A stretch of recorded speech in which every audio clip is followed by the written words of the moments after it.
Oh, you have really good music here. The other week I listened to a band called 22 Pistiperker. Yeah. So really, really good song. I can't remember the name of the song, but I had to look it up. I heard it on some commercial. I was like, what band is this? And it was, yeah, it's a good band. Yeah. I don't know. And there are other bands as well, you know. Of course, yeah. And him, I mean, like, you guys have music. I think, of course, Sweden, we do have a little bit more bands that are known abroad, but you guys definitely have bands representing Finland too. But I think, like you said, it's an honor to be part of your Emma Award. That's going to be great. I'm a little nervous, actually. I'm never nervous before any other show, but apparently for this one I am. No, because we only played this song once live, and it's a pretty tricky song. It's all new, and it's on national TV. Mm-hmm. And, you know, it's a pretty stupid thing to do. Just learn a new song, and the first thing you do is do it broadcast live on TV in front of millions. You know what I mean? It's a pretty stupid. So, yeah, I'm a little nervous. Everything. Like, I grew up with my mom and my older sister and brother. I have a younger sister, too, but she's so young. Everything from Bruce Springsteen to Dire Straits to all the classics like Stones and Beatles, and but my brothers and sisters were all into. My brother were all into a lot of electronic music like Kraftwerk and Front 242 and The Cure, Depeche Mode, and Bronski Beat, Yasu, and my sister. She I don't know. She's 10 years older than I am. I don't know. So all kinds of music. Well, yeah, it's the same, not the same bands, but the same, you know, I've been listening to a lot of different music since I was a kid. I've been playing in different bands, everything from techno, you know, rave parties and all that, DJing and playing death metals, everything from, you know, Metallica, you know. I'm a guy who used to listen to a lot of heavy stuff when I was younger, but also a lot of hip-hop like Public Enemy, like that was early 90s. And Swedish bands like Europe, I think that when I saw them when I was a kid in the mid-80s, I think I looked up to them a little bit. Felt like, you know, they're from Sweden. It would be cool to be able, maybe one day, to start a band and become like them. You know? So that kind of, I think that band in a way started to put like little seeds in my head that, you know, maybe. No, but just now, you know, when you're like 6 years old, and I was always into music and different types of music, and when I had, you know, magazines, and you can see it like a band in a magazine called, you know, Europe or Roxette or whatever, that made it, you know, in different countries, and they're from Sweden and they're pretty cool. I want to do that. So bands like that from Sweden, like Europe and Roxette, and moved on to death metal and rap. Everything. Yeah, it's, you know, yeah, it's everything.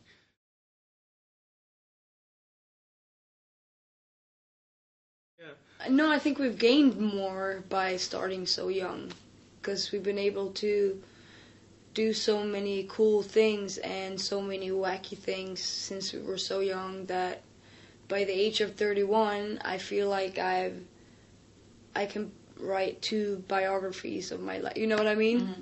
Like, that's how I feel, at least. I think in this, you know, the job we have, we still feel young.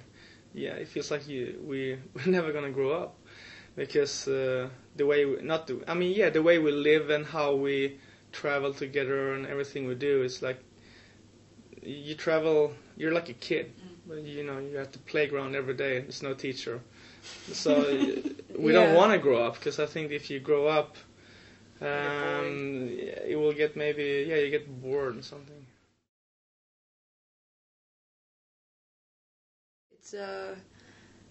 It's great. Otherwise, I wouldn't be here for 12 years or 13 years. But like anybody would imagine, of course, there's things that you know, like I'm a girl and they're guys. We are a little bit different, but at the same time, we're like siblings. So you become you are family. So. that I'm a girl and they're guys, it doesn't really matter anymore, I think. I know. I did that in 2006. Yeah. And girls were still doing it. So I did start something for sure, which is really cool. No, I guess, what's the next thing? I have no idea. You gotta check out what I'm wearing. I think the next thing is gonna be bomber jackets, because that is a kick-ass jacket, and I love it. So next big thing is gonna be a real bomber jacket, like from the 90s. I think because, like you said, starting out really early, I thought we had the best job in the world because you could party and get away with it. And you were almost expected to party because you were in a band. But when I got home, the time I had off, I was always partying more than I did on the road. So, in a way, being on the road became more of a... Not always, but in a way, it kind of made me not party as hard, and it also made me focused, because I had to do, it's something that you need to perform every night. You need to be able to do that, and I also think it made me grow up in a way. Like I always used to be such a messy girl, like my apartment was always messy and blah blah blah.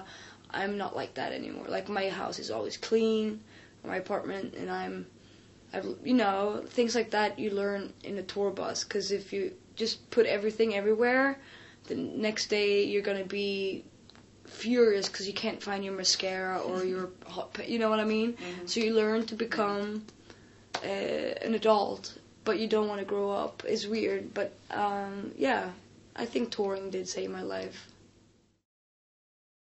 Playing shows, obviously, I think. I mean, like, otherwise you wouldn't tour. I mean, you play shows. Mm. That's what you want to do. But to play shows, you need to tour.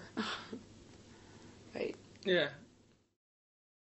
That story is, it's kind of like a love story between two people, like a little kind of bittersweet story. It's, I'm not going to tell you, what it's about, because I think it's up to you to figure that out, or, it could mean something for you. There's different. It has some twists in it as well, but I think it's a beautiful song because it's a bittersweet feeling into it, and sometimes when you go into a relationship, doesn't matter what kind of relationship, a job or a love relationship, it could be hard sometimes. So that song is a little bit about that.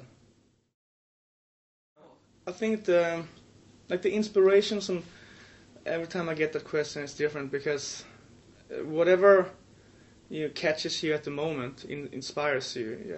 I mean, sometimes you have a feeling inside you, and you translate that through music and words.